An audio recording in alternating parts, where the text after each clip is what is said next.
Magandang araw po sa inyong lahat. Welcome sa Kabuhayan at Negosyo, ang programang nagbibigay ng inspirasyon, kaalaman sa mundo ng pagninegosyo at tagumpay. Ngayong araw po makikilala natin ang isang negosyanteng tunay na ehemplo ng pagsisikap, determinasyon at pananalig sa sariling kakayahan. Mula sa simpleng pangarap, hinarap niya ang pagsubok ng buhay hanggang sa maitayo niya ang isang sikat at may pagmamalaking Pilipino sneaker brand na kilala ngayong hindi lamang sa Pilipinas, kundi pati na rin sa ibang panig ng mundo. Siya po ang founder at owner ng Finn Cotton, isang brand na nagbibigay hindi lang sa magagandang sapatos, kundi kumpiyansa at inspirasyon sa bawat Pilipino na nagnanais abutin ang kanilang mga pangarap. Ito, pampatangkad yata ito na sapatos. Mga kanegosyo, mga kasosyo, sabay-sabay natin pakinggan ang kwento ng tagumpay ni Mr. Paul de la Fuente. Sir Paul, welcome sa Kabuhayan at Negosyo. Sir Gani, maraming salamat po sa pag-invite sa akin. It's an honor to be here, sir. Oo, ito ay public demand na ikaw ay maging panauhin namin dito, maging guest ka namin dito sa Kabuhayan at Negosyo. Kilalang-kilala na yung mga itong brand mo, no? So bago natin pag-usapan yan, Sir Paul, baka naman pwede mo kaming kwentuhan kung paano naging buhay ninyo magmula nung kayo ay bata. Sino ba si Paul de la Fuente? Wow.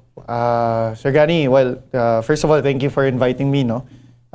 Siguro if I could share a little bit of my story, like most Filipinos na syempre nagumpisa tayo sa I can't say middle class. Mm-hmm. Diba merong mayaman, middle class, tapos mahirap. Mm-hmm. Siguro a little under middle class. Mm-hmm. And then at 7 years old, my dad left us for another woman. And dun na medyo mas naging mahirap ang buhay. Mm-hmm. Unfortunately for us, we struggled through life. And then my dad medyo mas nag-succeed sa buhay. Mm-hmm. Nung nagnegosyo siya, dun siya nag-succeed. Mm-hmm. Which personally motivated me to become an entrepreneur as well, bata pa lang. Pero syempre, like most of us, wala namang opportunity.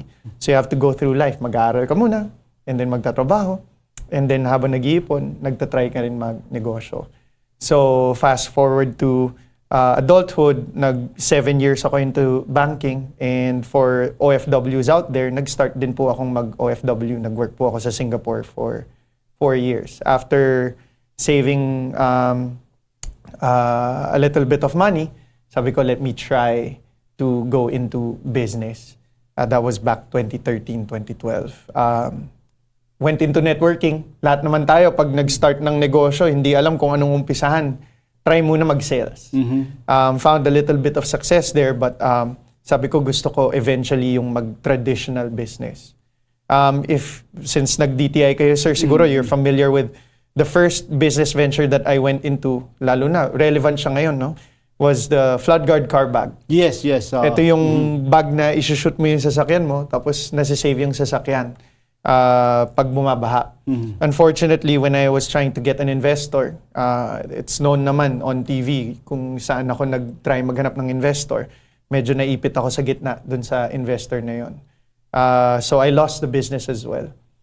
Tried another time, medyo mahirap, naubos yung pera. Tried another time into sneaker cleaning naman. This was back in 2018.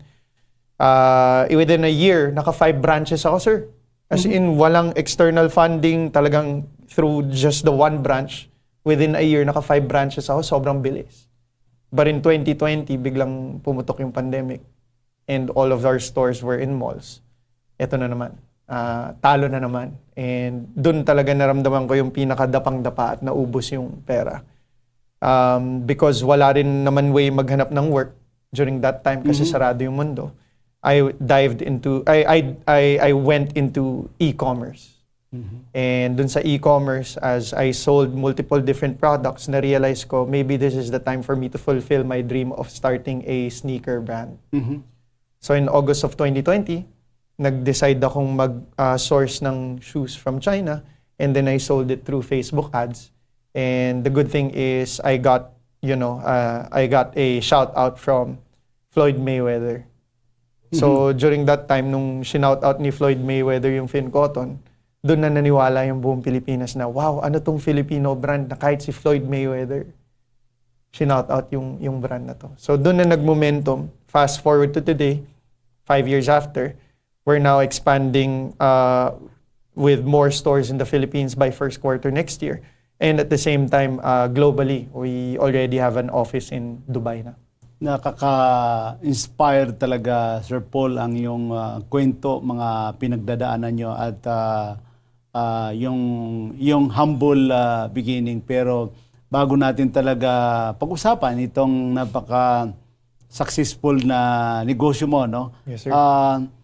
Ikaw ay banker. Ano ba yung educational, ano ba ang baccalaureate degree na tinapos mo, Sir Paul? At ito bang pinag-aralan mo na tapos mo sa school ay yes. nakatulong dito sa tinahak mo na bilang entrepreneur? Yes, actually, I'm a very simple guy, Sir Gani. Ang ginagawa ko lang is, pag may nakita akong tao na tipong, successful siya sa field na to, tatanungin ko kung anong ginawa niya.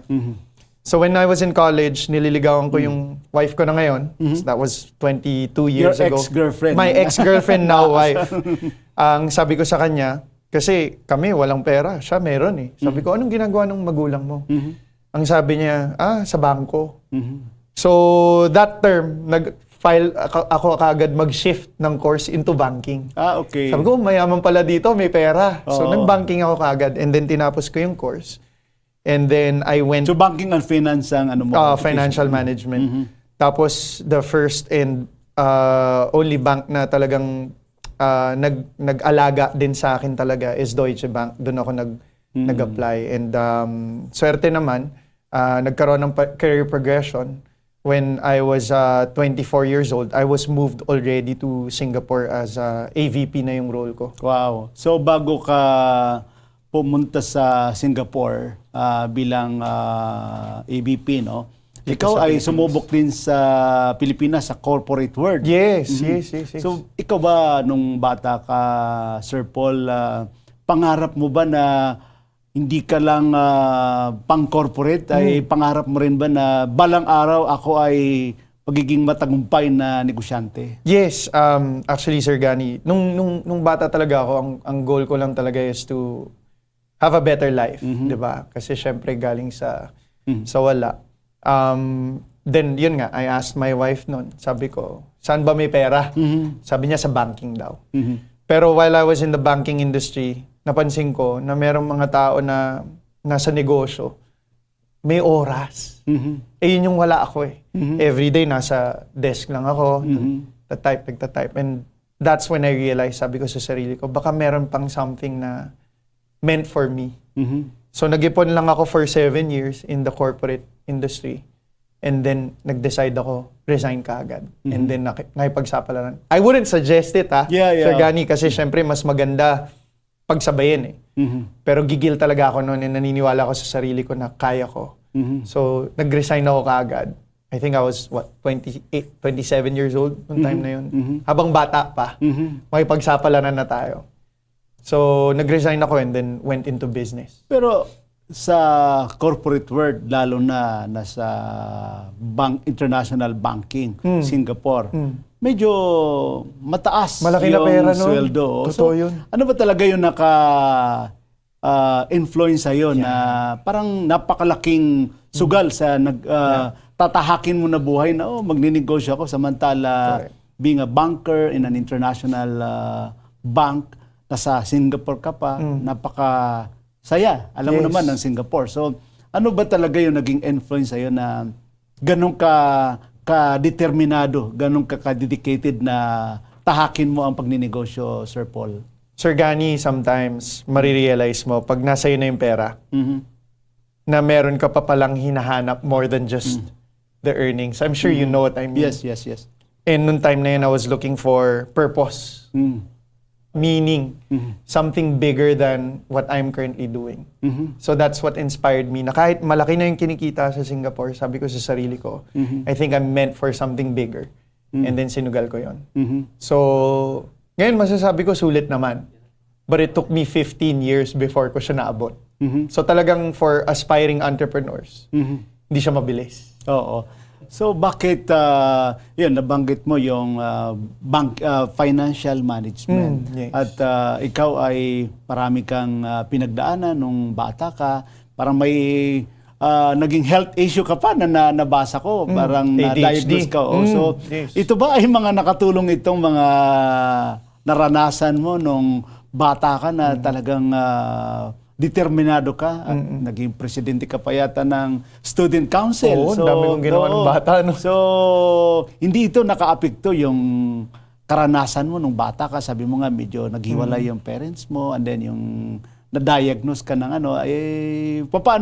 paano mo ba ito naitawid, Sir Paul? Actually, it was a blessing for me na when I was young, I've already had the perspective of I know what I don't want. Okay. So when faced with ito nga yung naghiwalay yung parents and then medyo nahirapan kami sa buhay, I know that this is not the life that I want.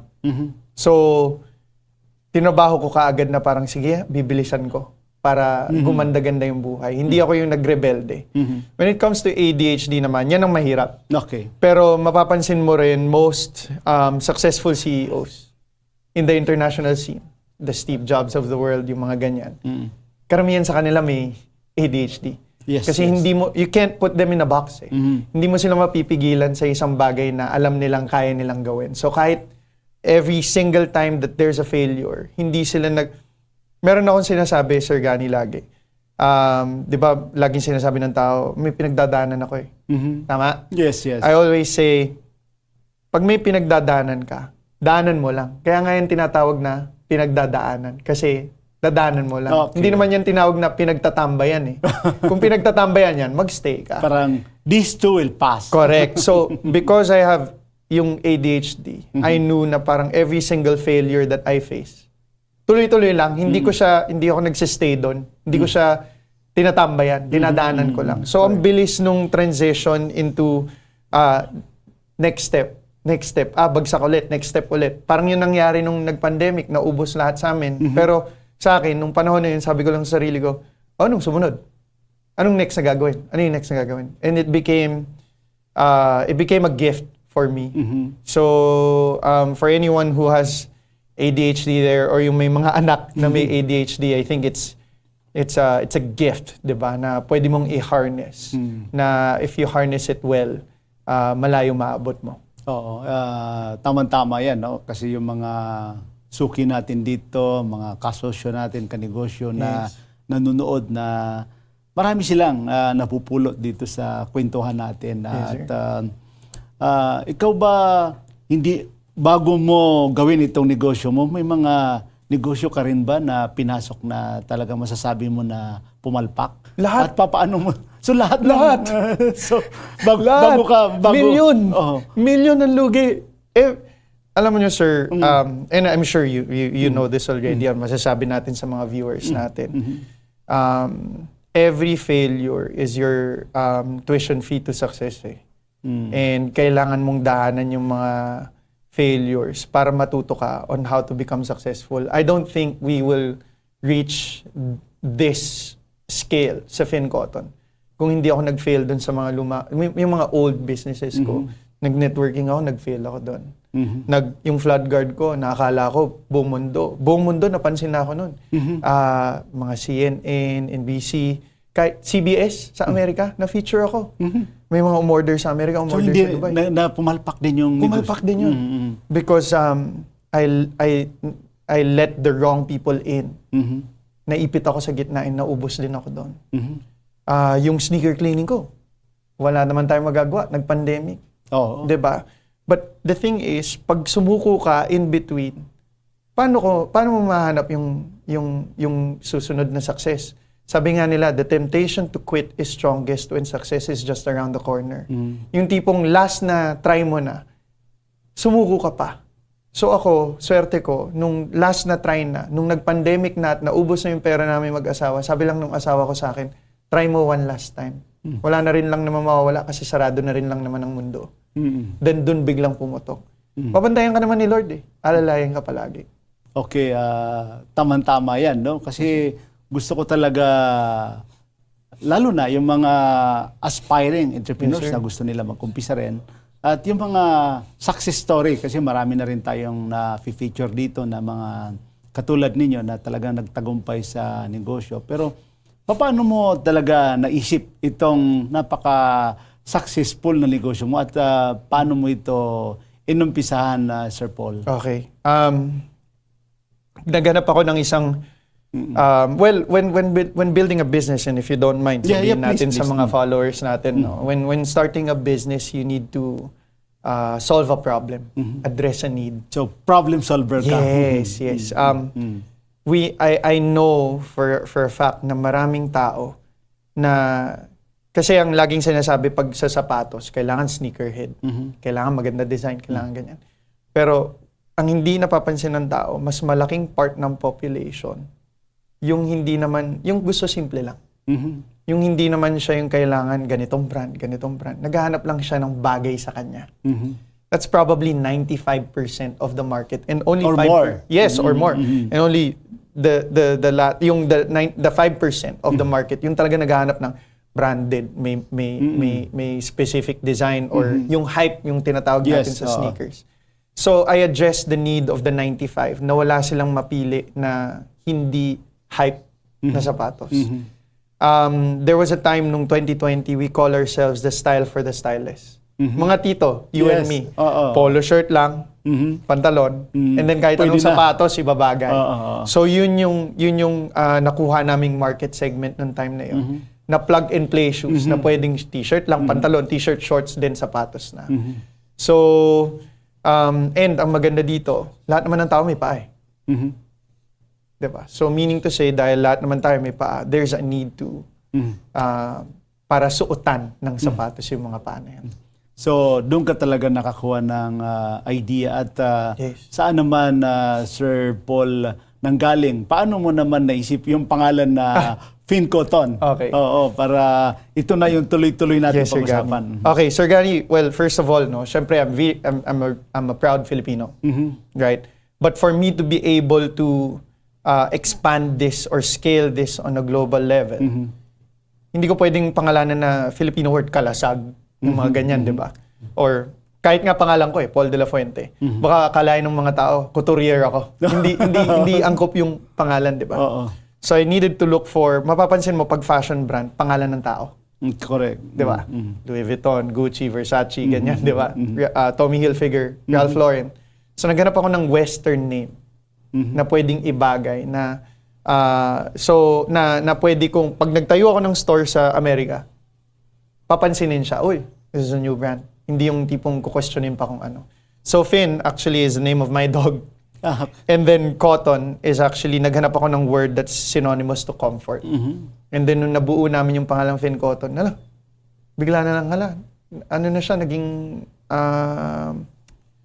familiar na yung mga tao kaagad dun sa name. Mabilis maalala. Tama yan, Sir Paul. At ang common na problema ng mga negosyante or mga aspiring business entrepreneur ay puhunan. Ikaw ba nag-start ka, may malaki kang naipondar na magagamit mong capital sa iniisip mong Fincoton business mo? When we lost our business in 2020, we lost all of our savings. Almost all. Ang natira na lang sa amin mag-asawa nun was around 75,000 pesos. Sabi ng asawa ko, wala na rin tayo magagawa. Isugal mo na tong 50,000. Not literal na sugal. Isugal mo sa negosyo. So ang pinuhunan ko dito was 50,000. And the thing is kasi kahit wala kang puhunan, ang puhunan mo sarili mo eh. Yung hard work tsaka yung dedication mo sa ginagawa mo. So ang ginawa ko when I was starting, nag-dropship lang ako. Meaning to say, hindi ako bumili ng inventaryo. Nagbenta lang ako ng design, and then pag may bumili, doon ako bibili sa supplier. Okay. So, di ba may kasabihan, pag gusto, may paraan. Pag ayaw, May dahilan. may paraan pa rin. Di ba? So, ginawan ko lang ng paraan na kahit walang masyadong pera, minarket ko siya sa Facebook. Yung 50,000 na yun, ginastos ko sa Facebook ads. Then, nung may mga umorder, doon lang ako umorder sa supplier. para meron na akong babagsakan. Kasi mahirap bumili ng maraming inventory. Tapos di mo naman alam kung mabibenta mo o hindi. So dropship ang ginawa ko noong time na yun. Balita ko ay ikaw ang in-endorse ng napakasikat na boxer. Paano mo naman to naisip na ikaw ma-endorse na isang Floyd Mayweather? Oo. Actually, hindi naman sa in-endorse niya. Talagang more of shoutout lang. Then we maximize that. It was a blessing for us because during the pandemic, wala siyang ginagawa. Lahat naman tayo walang ginagawa during the pandemic. So he was stuck at home. And during that time, he made his, parang nagpapag-greeting siya. So I sent him a message. Sabi ko, can you greet us, Finn Cotton, and wish us well? Which he obliged. Ang sabi ko kasi nung time na yon, mahirap maging propeta sa sarili mong baryo. Meaning to say, if nag-start kami local celebs ka agad, baka walang pumansin sa amin, walang maniwala. Pero if I start from the outside going in, pag pinakita ko na shinout out kami ni Floyd Mayweather, kahit sino pang local, maniniwala sa ginagawa namin. So that's what we're doing also right now. That's why we're growing and expanding on an international scale. Para pag binalik ko dito sa Pilipinas, magmamanufacture na tayo dito, papalakihin natin dito, mas mapapansin tayo ng not just our clients, but also the government because we also want to help when it comes to the growth of our economy as well in our industry. Napaka-inspiring itong kinukwento mo sa amin, Sir Paul. At ipagpapatuloy natin yan sa pagbabalik ng kabuhayan at negosyo. Huwag po kayo alis.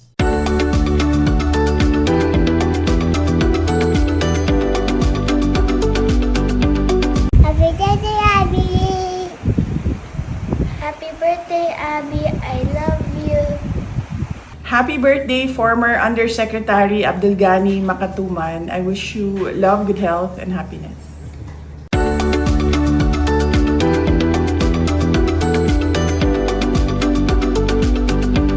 Mga kanegosyo, nandito pa rin po kami ni Sir Paul sa Kabuhayan at Negosyo. Napakaganda kanina yung naisip mo na shout out ni Floyd Mayweather. Yes. Pero alam mo,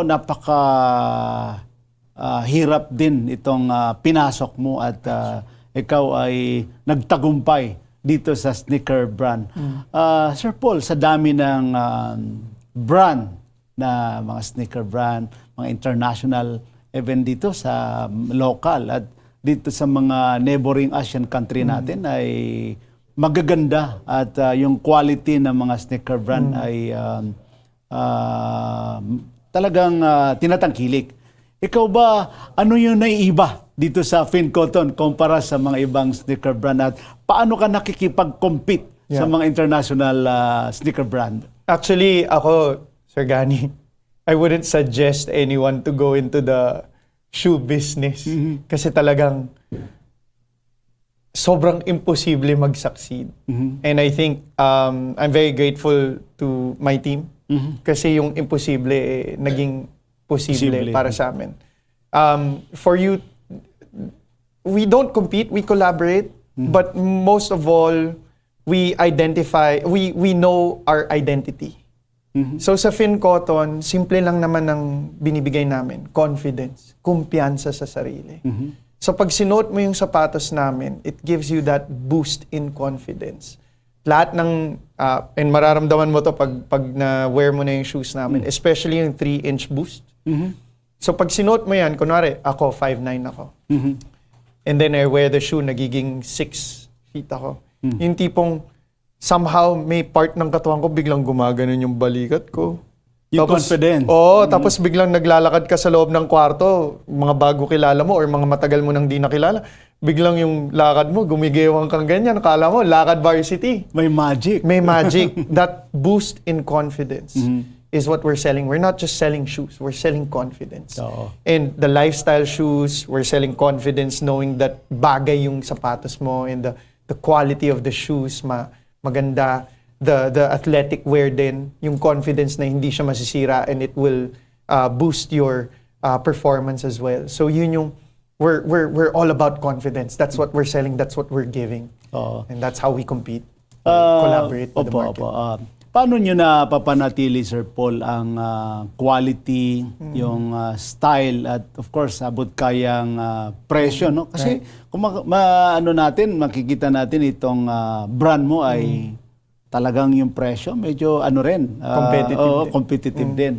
At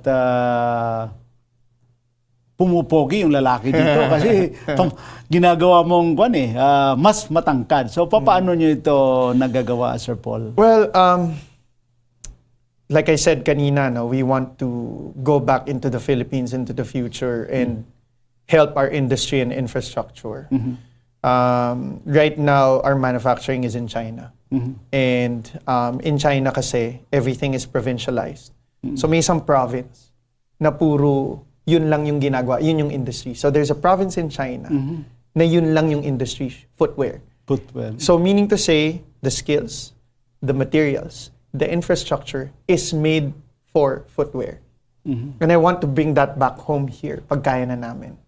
Actually, I have a meeting with a known city. We're scheduling a meeting with a known city in Metro Manila. That's may panahon na sikat sila sa sapatos. Parang alam ko yan.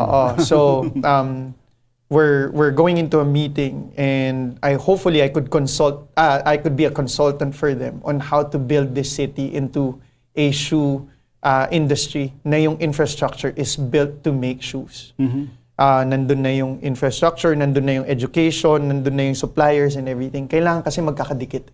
Para yung cost mo mababa and yung quality mo mataas. Oo. So, yan yung goal natin in the future for the Philippines as well. And I really hope that we get there kasi marami tayong tao at Pilipinong matutulungan in the future. At ako, nung ako'y nasa gobyerno pa, Sir Paul, talagang isa sa ina-advocate ko yung mga go lokal na tayo mga Pilipino ay suportahan natin talaga yung mga locally produced, locally manufactured na mga produkto, lalong-lalo na kung ito ay makakarating ibang bansa. Export. Napakalaking tulong ito.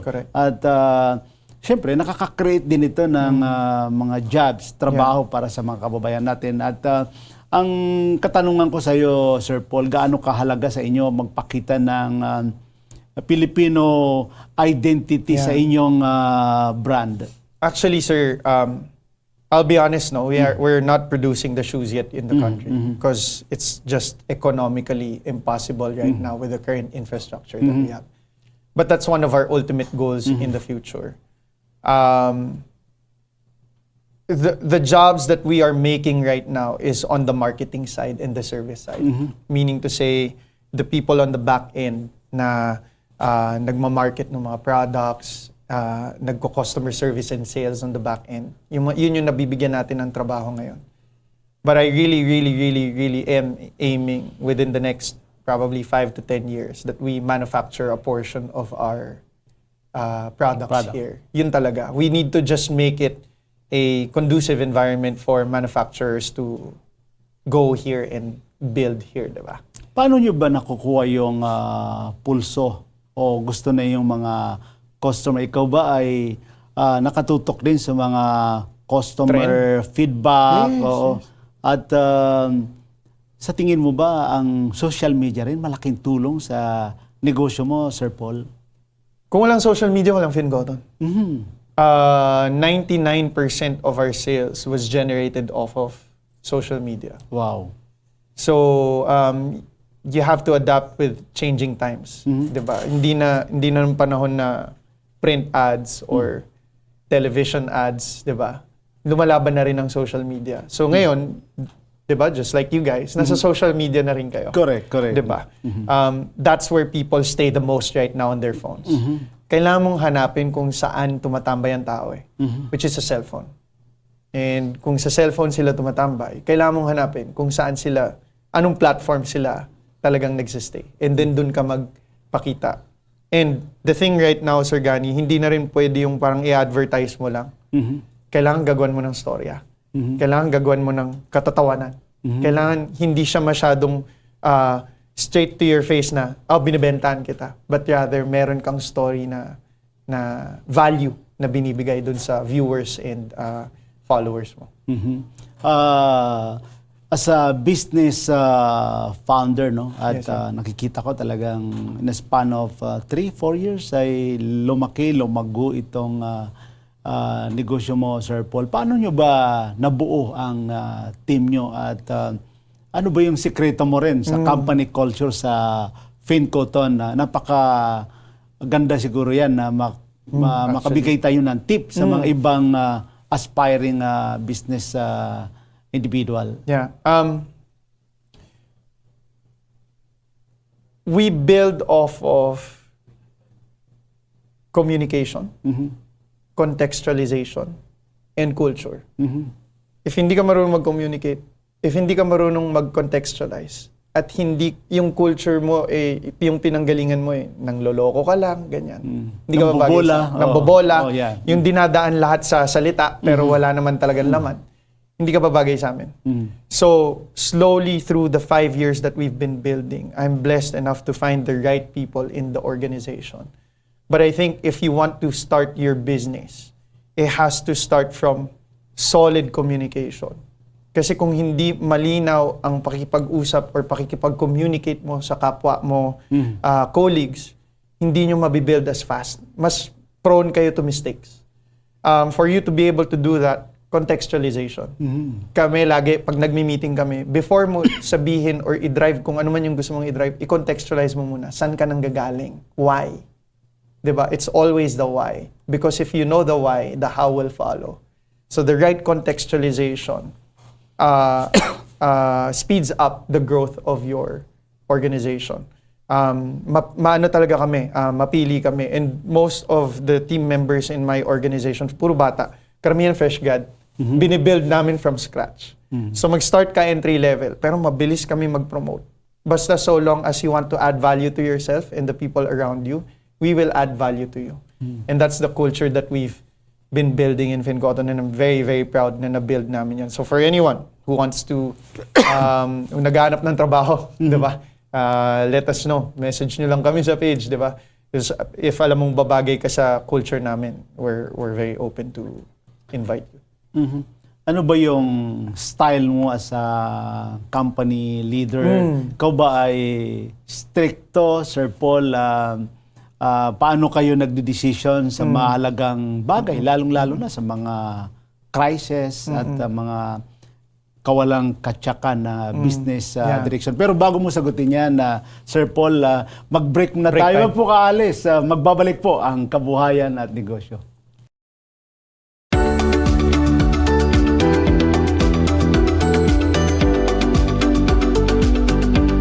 Happy birthday, Abby! Happy birthday, Abby. I love you. Happy birthday, former Undersecretary Abdulgani Makatuman. I wish you love, good health, and happiness.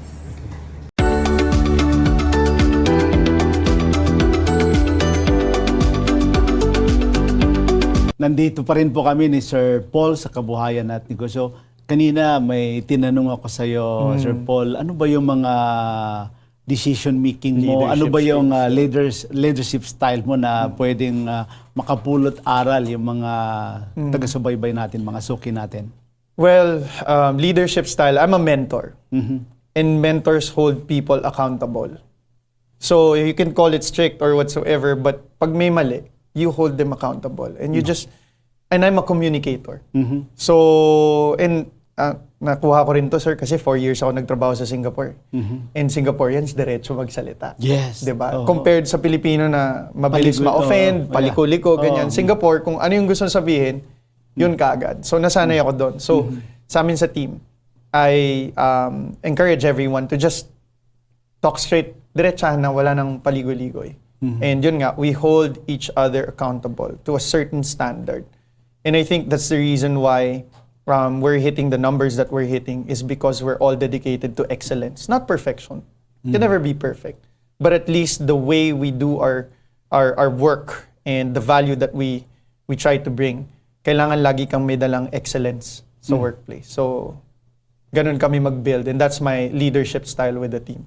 Paano mo hinahandle yung mga pressure, mga kritisismo o yung mga problema na biglang yun sa mga problema ng mga founder, mga business owner? Well, criticism will always be there, and you need to understand the difference between good and bad, diba? Because there's constructive criticism, and you have to listen to that. And we do listen to that, and we open ourselves to that. Anything negative na wala naman, sir, sa tagal na natin sa negosyo at sa daming kapalpakan na na-experience natin, wala na sa atin yan. Lahat ng kapalpakan na experience Wala na. na. So, I think so long as you know that your heart is pure, and so long as you know that you want to just add value to everyone around you, wherever that there's criticism that is invalid, wala na sa'yo yan. Sabi nga nila, sa panahon ngayon, ang tawag dyan ng mga kabataan, eme. Amy. Wala nang pakialam. Napaka-importante, Sir Paul, sa negosyo ang marketing, Yes, sir. innovation. Ikaw ba, ano ba yung sa tingin mo na effective marketing strategy mo na ginamit para lalong Ganda nung tanong mo, sir. mapabilis pa itong paglago ni Finn Cotton na ngayon ay sikat na sikat? Okay. Oo. Ang ganda ng tanong nyo, sir. Okay. Lagi namin sinasabi to when we meet. When it comes to marketing, it's not just about giving a lower price or whatever, etc., etc. It really is about what's your message? What are you selling? So when people ask me, what am I selling? Shoes? No, I'm not selling shoes. Jollibee, what are they selling? Memories. Diba? Disney, what are they selling? Happiness, family. Diba? Starbucks, what they're selling? What are they selling? Status, pag hawak mo yung kape, ganyan. In Finn Cotton, we're not just selling shoes. Like I said kanina, we're selling confidence. If you identify what you really are selling, not just the physical product, but the emotion that you bring every time a person purchases your product or merchandise, then you figured it out when it comes to marketing as well. Sa ngayon, no, sa matinding competition ngayon, paano nyo napapanatili na relevant at very competitive pa itong brand ng Finn Cotton? Identity talaga, sir. Merong mga tao that resonates with our messaging, which is confidence and the identity.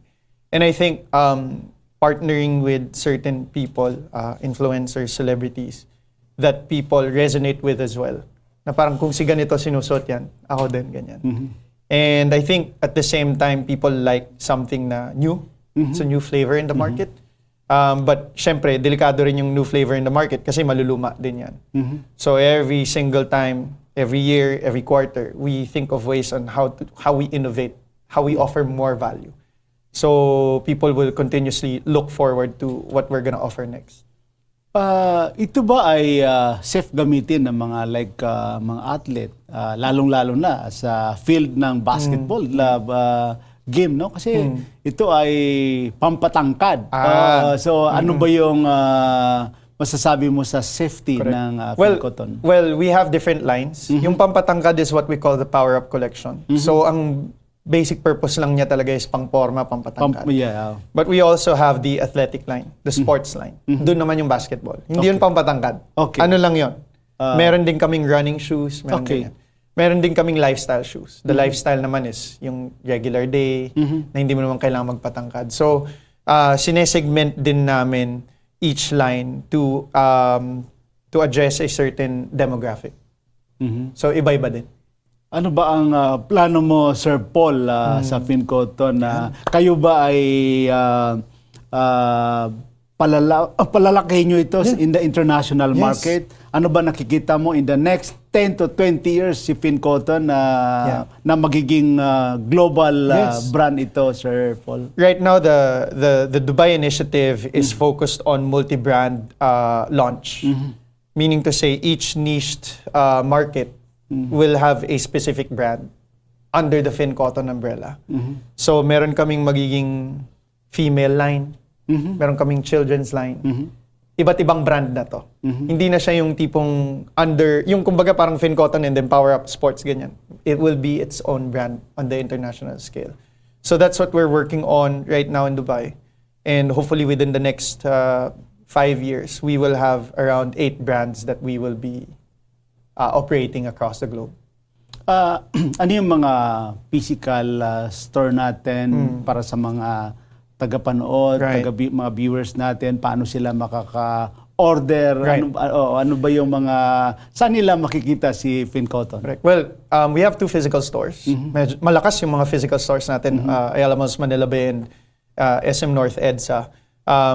Pero sa panahon ngayon din, marami talaga online. Everyone just wants to purchase online. So we have our local website, which is www.fincotton.com. Our international website, if you're anywhere in the world, fincotton.shop. Locally also, if you want some marketplace like Lazada, Shopee, and TikTok, nandun din kami. Just search for @FinCotton Sneakers. Alam mo yung tayo mga Pilipino, lalong-lalo na mga lalaki, ang average height natin yata ay mga 5'5", 5'6". 5'5", oo. yes, 5'5", yeah. Tapos ay pagsuot nila ng FinCotton ay sila ay 5'8". tatangkad ng 3 inches. yes. So paano ito tinatanggap sa merkado? Ano yung mga common feedback na natatanggap nyo dito, Sir Paul? Funny enough, sir. Tuwan-tuwa yung mga tao. I think the reason why tanggap na tanggap siya ng market is because hindi halata eh. Pag tiningnan mo sa labas, hindi kita na parang kang naka-heels. Kasi may ibang mga sapatos ang tawag platform. Alam mong makapal yung swelas eh. Ito kasi, Dinadagdagan, ano? correct. Ito kasi naka-engrave siya sa loob and then nilalagyan ng outsole. So hindi siya halata. So because hindi siya halata, walang makakaalam. Pero parang pag nakita mo tong taong to na may suot na FinCotton, parang may iba sa'yo, hindi ko lang alam kung ano yun. And then yung may suot naman, biglang nabuboost yung confidence. Very good feedback from majority of our customers that actually purchase our shoes already. Ano ba ang nakikita ni Sir Paul na mga pagbabago o mga innovation na gusto niyong gawin sa FinCotton brand sa mga susunod na taon? Personally, I want to, especially sa international, daming nag-request sa akin mga football, mga cleats, yung mga ganyan, or basketball shoes. I really want to dive into athletic wear as well. And hopefully bring on technology that will help athletes to perform better. And syempre, one of the things that I put in my vision board or dinidream of ko talaga is gamitin ng mga international athletes yung mga sapatos natin. And with the grace of God and the support of the Filipino people, I hope I know that we will get there eventually. Suportahan nyo lang kami. Baka may parting words ka, lalong-lalo na sa mga aspiring entrepreneur, mga kababayan natin na gustong magtagumpay sa negosyo. Your parting words, Sir Paul. Ayan, dito. So, sa mga gusto pong magnegosyo, first of all, lagi po natin nalalahanin na everyday may challenge po sa buhay. Hindi po mawawala yan. Kailangan nyo pong embrace yan at magpasalamat kay Lord palagi na meron kang challenges na natatanggap. Ibig sabihin, ginagabayan ka ni Lord na matutunan yung mga bagay na kailangan mo matutunan para maging successful ka in the future. So, you have to trust the process, you have to trust God, and you have to trust yourself na at some point, everything will work out for you. So, continue working on yourself, continue enriching yourself, continue learning every day, and every single time that you fail, use that as motivation to work harder and better and smarter the next time around. So yun po. Maraming salamat po. Maraming salamat sa iyo, Sir Paul. At salamat din sa mga taga-subaybay natin na isa na namang makabuluhang episode sa Kabuhayan at Negosyo. Naway marami tayong natutunan mula sa kwento ng tagumpay, sipag at determinasyon sa ating panauhin ngayong araw. Si Idol Paul de la Puente, ang founder at owner ng FinCotton. Isang tunay na inspirasyon sa mga Pilipino nagnanais magtagumpay sa negosyo. Ang kanyang kwento ay nagpapatunay na kahit gaano kahirap ang simula, walang imposible sa taong may pangarap, tiyaga at pananalig sa Diyos. Sa Kabuhayan at Negosyo, patuloy nating layunin na maghatid ng mga kwento ng inspirasyon at pag-asa. Mga kwento nagbibigay lakas loob sa bawat Pilipino gustong umasenso at makamit ang tagumpay. Ako po si Gani Makatuman, nagpapaalam at nagpapasalamat. Patuloy natin tangkilikin at suportahan ng mga lokal na negosyong Pilipino. Para po sa mga hindi nakapanood ng ating mga nakaraang episode, maaari nyo pong balikan ang YouTube channel Gani Makatuman at Facebook page Gani Makatuman, Kabuhayan at negosyo. Huwag po natin kalimutan mag-like, subscribe at i-follow na rin natin para sa mga bagong episode at update. We at Kabuhayan at Negosyo are one with the government and our commitment to help Filipino improve their lives. Lagi po nating tatandaan, kahit anumang sakuna, kahit anumang problema, kayang-kaya natin ito. Maraming salamat po.